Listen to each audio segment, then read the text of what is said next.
श्री शिवाय नमोस्तभ्यम। ओम नमः शिवाय। प्रेम से बोलिए लक्ष्मी नारायण भगवान की जय हो।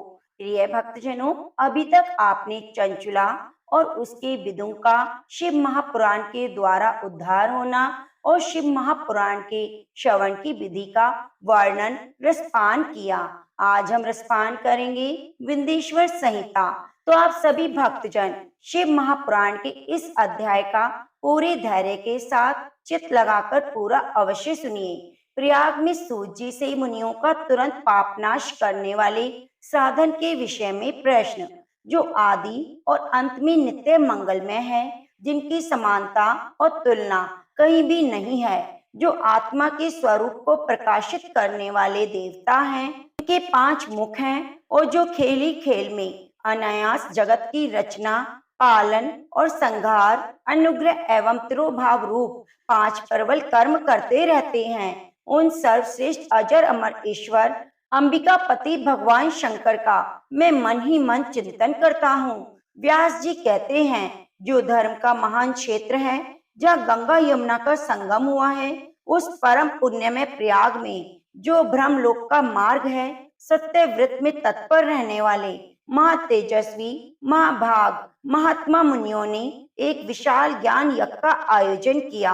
उस ज्ञान यज्ञ का समाचार सुनकर पौराणिक शिरोमणि व्यास शिष्य महामुनि सूत जी व मुनियों का दर्शन करने के लिए आए। सूत जी को आते देख वे सभी मुनि उस समय हर्ष से खिल उठे और अत्यंत प्रसन्नचित हो उन्होंने उनका विधिवत स्वागत सत्कार किया।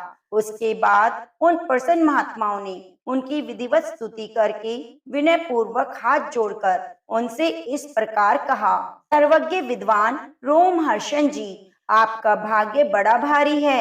इसी से आपने व्यास जी के मुख से अपनी प्रसन्नता के लिए ही संपूर्ण पुराण विद्या प्राप्त की है, इसलिए आप आश्चर्य स्वरूप कथाओं के भंडार हैं। ठीक उसी तरह जैसे रत्नाकर समुद्र बड़े बड़े सारभूत रत्नों का आगार है, तीनों लोकों में भूत वर्तमान और भविष्य और भी जो कोई वस्तु है वह आपसे अज्ञात नहीं है।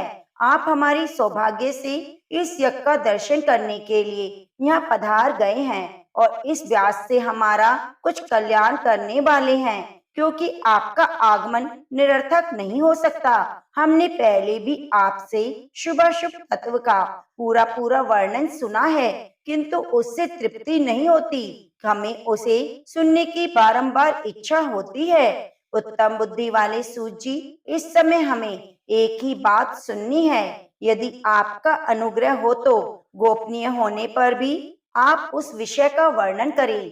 घोर कलयुग आने पर मनुष्य पुण्य कर्म से दूर रहेंगे, दुराचार में फंस जाएंगे और सबके सब सत्य भाषण से मुंह फेर लेंगे, दूसरों की निंदा में तत्पर होंगे, पराये धन को हड़प लेने की इच्छा करेंगे, उनका मन पराई स्त्रियों में आसक्त होगा, दूसरे प्राणियों की हिंसा का कार्य करेंगे, अपने शरीर को ही आत्मा समझेंगे, मूढ़ नास्तिक और पशु बुद्धि रखने वाले होंगे, माता पिता से द्वेष रखेंगे, ब्राह्मण लोभ रूपी ग्रह के ग्रास में बंध जाएंगे, वेद बेचकर जीविका चलाएंगे, धन का उपार्जन करने के लिए ही विद्या का अभ्यास करेंगे और मद से मोहित रहेंगे, अपनी जाति के कर्म छोड़ देंगे, प्राय दूसरों को ठगेंगे, तीनों काल की संध्या उपासना से दूर रहेंगे, ब्रह्म ज्ञान से शून्य होंगे, समस्त क्षत्रिय भी स्वधर्म का त्याग करने वाले होंगे, कुसंग पापी व्यभिचारी होंगे, उनमें शौर्य का अभाव होगा, वे कुत्सित शौर्य कर्म से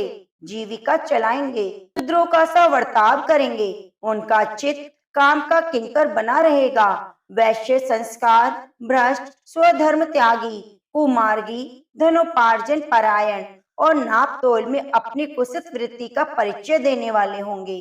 इसी तरह शूद्र ब्राह्मणों के आचार में तत्पर होंगे, उनकी आकृति उज्जवल होगी, वे अपने कर्म धर्म छोड़कर उज्जवल वेशभूषा से विभूषित ही व्यर्थ घूमेंगे, वे स्वभावतः ही अपने धर्म का त्याग करने वाले होंगे, उनके विचार धर्म के प्रतिकूल होंगे, वे कुटिल और द्विज निंदक होंगे, यदि धनी हुए तो कुकर्म में लग जाएंगे, विद्वान हुए तो वाद विवाद करने वाले होंगे।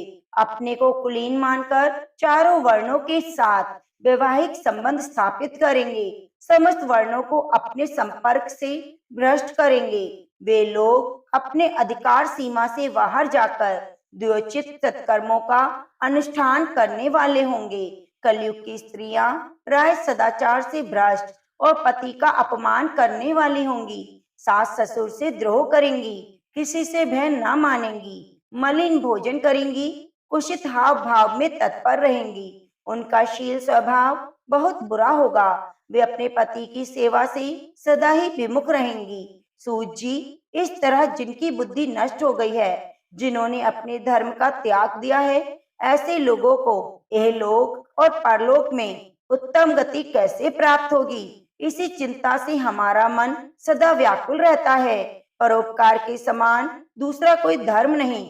अतः जिस छोटे से उपाय से इन सबके पापों का तत्काल नाश हो जाए, उसे इस समय कृपा पूर्वक बताइए, क्योंकि आप समस्त सिद्धांतों के ज्ञाता हैं। व्यास जी कहते हैं, मुनियों की यह बात सुनकर सूत जी मन ही मन भगवान शंकर का स्मरण करके उनसे इस प्रकार बोले। सूत जी कहते हैं, साधु महात्माओं, आपने बहुत अच्छी बात पूछी है। आपका यह प्रश्न तीनों लोगों का हित करने वाला है। मैं गुरुदेव व्यास का स्मरण करके आप लोगों के स्नेहवश इस विषय का वर्णन करूंगा। आप आदर पूर्वक सुने। सबसे उत्तम जो शिव पुराण है, वह वेदांत का सार सर्वस्व है। वक्ता और श्रोता का समस्त पाप राशियों से उद्धार करने वाला है। इतना ही नहीं, वह परलोक में परमार्थ वस्तु को देने वाला है। कली की कल्मश राशि का विनाश करने वाला है। उसमें भगवान शिव के उत्तम यश का वर्णन है। ब्राह्मणों, धर्म, अर्थ, काम और मोक्ष, इन चारों पुरुषार्थों को देने वाला वह पुराण सदा ही अपने प्रभाव की दृष्टि से वृद्धि या विस्तार को प्राप्त हो रहा है। विप्रवरों, उस सर्वोत्तम शिव पुराण के अध्ययन मात्र से कलयुग के पापा आसक्त जीव श्रेष्ठतम गति को प्राप्त हो जाएंगे। कलयुग के महान उत्पात तभी तक जगत में निर्भय होकर विचरेंगे, जब तक यहाँ शिव पुराण का उदय नहीं होगा। इसे वेद के तुल्य माना गया है। उस वेद कल्प पुराण का सबसे पहले भगवान शिव ने ही प्रण किया था। विंध्येश्वर संहिता, रुद्र संहिता, विनायक संहिता, उमा संहिता, मातृ संहिता, एकादश रुद्र संहिता, कैलाश संहिता, शतरुद्र संहिता, कोटि रुद्र संहिता, सहस्त्र कोटि रुद्र संहिता, वायव्य संहिता तथा धर्म संहिता, इस प्रकार पुराण के 12 वेद या खंड हैं। ये 12 संहिताएं अत्यंत पुण्यमयी मानी गई हैं। हे ब्राह्मणों, अब मैं पुण्यमयी उन श्लोकों की संख्या बता रहा हूँ। आप लोग सब आदर पूर्वक सुने। विंध्येश्वर संहिता में 10,000 श्लोक हैं। रुद्र संहिता, विनायक संहिता, उमा संहिता, मातृ संहिता, इनमें प्रत्येक में 8-8 हजार श्लोक हैं। ब्राह्मणों, एकादश रुद्र संहिता में 13,000, कैलाश संहिता में 6,000, शतरुद्र संहिता में 3,000, कोटि रुद्र संहिता में 9,000, सहस्त्र कोटि रुद्र संहिता में 11,000, वायव्य संहिता में 4,000, धर्म संहिता में 12,000 श्लोक है। इस प्रकार मूल शिव पुराण की श्लोक संख्या 1,00,000 है, परंतु व्यास जी ने उसे 24,000 श्लोकों में संक्षिप्त कर दिया है। पुराणों की क्रम संख्या के विचार से इस शिव पुराण का स्थान चौथा है। इसमें 7 संहिताएं हैं। पूर्व काल में भगवान शिव ने श्लोक संख्या की दृष्टि से 100 करोड़ श्लोकों का एक ही पुराण ग्रंथ ग्रथित किया था। सृष्टि के आदि में निर्मित हुआ वह पुराण साहित्य अत्यंत विस्तृत था। फिर द्वापर आदि युगों में व्यास आदि महर्षियों ने जब पुराण का 18 भागों में विभाजन कर दिया, उस समय संपूर्ण पुराणों का संक्षिप्त स्वरूप केवल 4,00,000 श्लोकों का रह गया। उस समय उन्होंने शिव पुराण का 24,000 श्लोकों में प्रतिपादन किया। यही इसी के श्लोक की संख्या है। वह वेद तुल्य पुराण 7 संहिताओं में बटा हुआ है। इसकी पहली संहिता का नाम विंध्येश्वर संहिता है। दूसरी रुद्र संहिता समझनी चाहिए। तीसरी का नाम शतरुद्र संहिता, चौथी का नाम कोटि रुद्र संहिता, पांचवी का नाम उमा संहिता, छठी का नाम कैलाश संहिता और सातवीं वायव्य संहिता है। इस प्रकार ये 7 संहिताएं मानी गई हैं। इन 7 संहिताओं से युक्त दिव्य शिव पुराण वेद के तुल्य प्रमाणिक और सबसे उत्कृष्ट गति प्रदान करने वाला है। वह निर्मल शिव पुराण भगवान शिव के द्वारा ही प्रतिपादित है। इसे शैव शिरोमणि भगवान व्यास ने संक्षेप में संकलित किया है। यह समस्त जीव समुदाय के लिए उपकारक, त्रिविध तापों का नाश करने वाला, तुलना रहित सत्पुरुषों के कल्याण प्रदान करने वाला, वेद वेदांत विज्ञान में प्रधान और निष्कपट धर्म का प्रतिपादन किया गया है। यह पुराण ईर्ष्या रहित अंतःकरण वाले विद्वानों के लिए जानने की वस्तु है। इसमें श्रेष्ठ मंत्र समूहों का संकलन है तथा धर्म, अर्थ और काम इस त्रिवर्ग प्राप्ति के साधन का भी वर्णन है। यह उत्तम शिव पुराण सभी पुराणों में श्रेष्ठ है। वेद वेदांत में वेद रूप से विलसित परम वस्तु परमात्मा का इसमें गान किया गया है। जो बड़े आदर से इसे पढ़ता और सुनता है वह भगवान शिव का प्रिय होकर परम गति को प्राप्त कर लेता है। प्रेम से बोलिए ओम नमः शिवाय। साध्य, साधन आदि का विचार तथा श्रवण, कीर्तन और मनन, इन 3 साधनों की श्रेष्ठता का प्रतिपादन व्यास जी कहते हैं। सूत जी का यह वचन सुनकर सब महर्षि बोले, अब आप हमें वेदांत सार सर्वस्वरूप अद्भुत शिव पुराण की कथा सुनाइए। सूत जी ने कहा, आप सब महर्षिगण रोग शोक से रहित कल्याण में भगवान शिव का स्मरण करके पुराण प्रवर शिव पुराण की, जो वेद के सार तत्व से प्रकट हुआ है, कथा सुनिए। शिव पुराण में भक्ति, ज्ञान और वैराग्य, इन तीनों का प्रीतिपूर्वक गान किया गया है और वेदांत वेद सद्वस्तु का विशेष रूप से वर्णन है। इस वर्तमान कल्प में जब सृष्टि कर्म आरंभ हुआ था, उन दिनों 6 कुलों के महर्षि परस्पर वाद विवाद करते हुए कहने लगे, अमुक वस्तु सबसे उत्कृष्ट है और अमुक नहीं। उनके इस विवाद से अत्यंत महान रूप धारण कर लिया। तब वे सबके सब अपनी शंका के समाधान के लिए सृष्टिकर्ता अविनाशी ब्रह्मा जी के पास गए और हाथ जोड़कर विनय भरी वाणी में बोले, प्रभु आप संपूर्ण जगत को धारण पोषण करने वाले हैं, सभी कारणों के कारण हैं। हम यह जानना चाहते हैं, संपूर्ण तत्वों से परे परात्पर पुराण पुरुष कौन है? ब्रह्मा जी ने कहा, जहाँ से मन सहित वाणी उन्हें न पाकर लौट आती है, जिनसे ब्रह्मा, रुद्र, विष्णु और इंद्र आदि से युक्त ये संपूर्ण जगत समस्त भूतों और इंद्रियों के साथ पहले प्रकट हुआ है, वे ही ये देव, महादेव, सर्वज्ञ, संपूर्ण जगत के स्वामी हैं। यही सबसे उत्कृष्ट है। भक्ति से इनका साक्षात्कार होता है, दूसरे किसी उपाय से कहीं इनका दर्शन नहीं होता। रुद्र, हरिहर और अन्य देवेश्वर सदा उत्तम भक्ति भाव से उनका दर्शन करना चाहते हैं। भगवान शिव में भक्ति होने से मनुष्य संसार बंधन से मुक्त हो जाता है। देवता के कृपा प्रसाद से उसमें भक्ति होती है और भक्ति से देवता का कृपा प्रसाद प्राप्त होता है। ठीक उसी तरह जैसे यहाँ अंकुर से बीज और बीज से अंकुर पैदा होता है, इसलिए तुम सब महर्षि भगवान शंकर का कृपा प्रसाद प्राप्त करने के लिए भूतल पर जाकर वहाँ सहस्त्रों वर्षों तक चालू रहने वाले एक विशाल यज्ञ का आयोजन करो। इस यज्ञपति भगवान शिव को ही वेदोक्त विद्या के सारभूत साध्य साधन का ज्ञान होता है।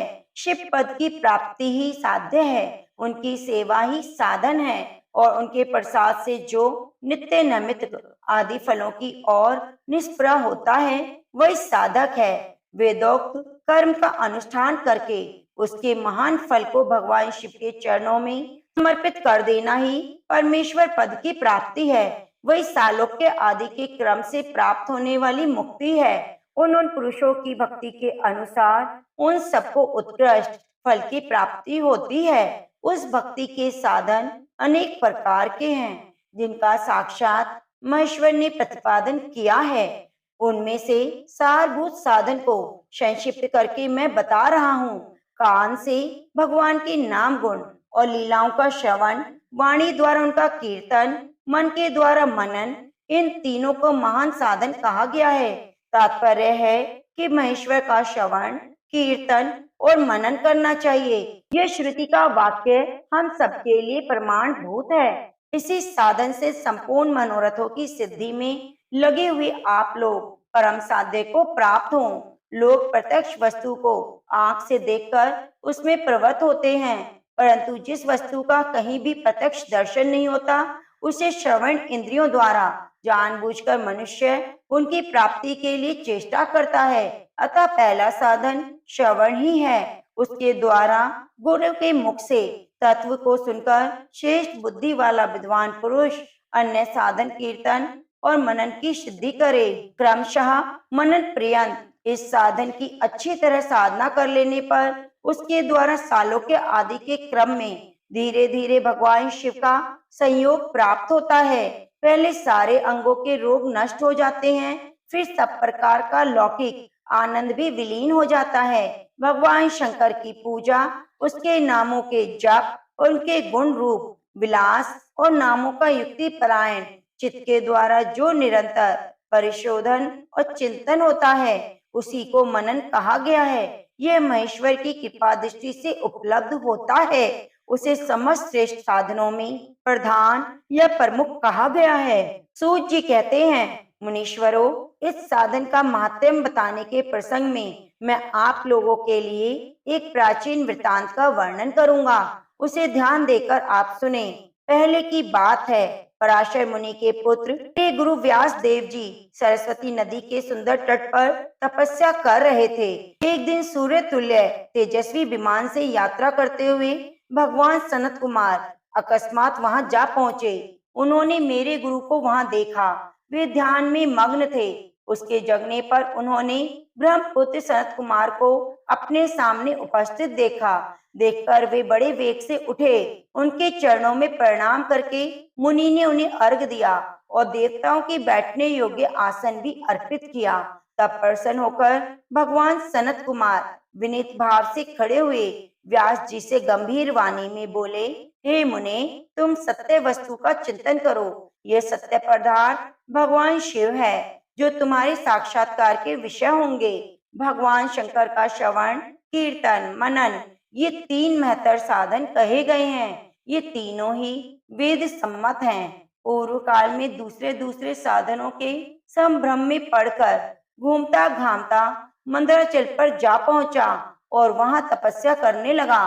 तदंतर महेश्वर शिव की आज्ञा से भगवान नंदकेश्वर वहां आ गए। उनकी मुझ पर बड़ी दया थी। वे सबके साक्षी और शिव गणों के स्वामी भगवान नंदिकेश्वर मुझे स्नेह पूर्वक मुक्ति का उत्तम साधन बताते हुए बोले, भगवान शंकर का श्रवण, कीर्तन और मनन, ये तीनों साधन वेद सम्मत हैं और मुक्ति के साक्षात कारण हैं। यह बात स्वयं भगवान शिव ने मुझसे कही है। हे ब्राह्मण, तुम श्रवण आदि तीनों साधनों का अनुष्ठान करो। व्यास जी से बारंबार ऐसा कहकर अनुगामियों सहित ब्रह्मपुत्र सनत कुमार परम सुंदर ब्रह्मधाम को चले गए। इस प्रकार पूर्व काल के उस उत्तम वृतांत का मैंने संक्षेप में वर्णन किया है। ऋषि कहते हैं, सूत जी, श्रवण आदि तीन साधनों को आपने मुक्ति का उपाय बताया, किंतु जो श्रवण आदि तीनों साधनों में असमर्थ है, वह मनुष्य किस उपाय का आलंबन करके मुक्त हो सकता है? इस साधनभूत कर्म के द्वारा बिना यत्न के ही मोक्ष मिल सकता है। तो प्रेम से बोलिए ओम नमः शिवाय। प्रिय भक्तजनों, अगले अध्याय में रसपान करेंगे भगवान शिव के लिंग और साकार विग्रह के पूजा के रहस्य और महत्व का वर्णन।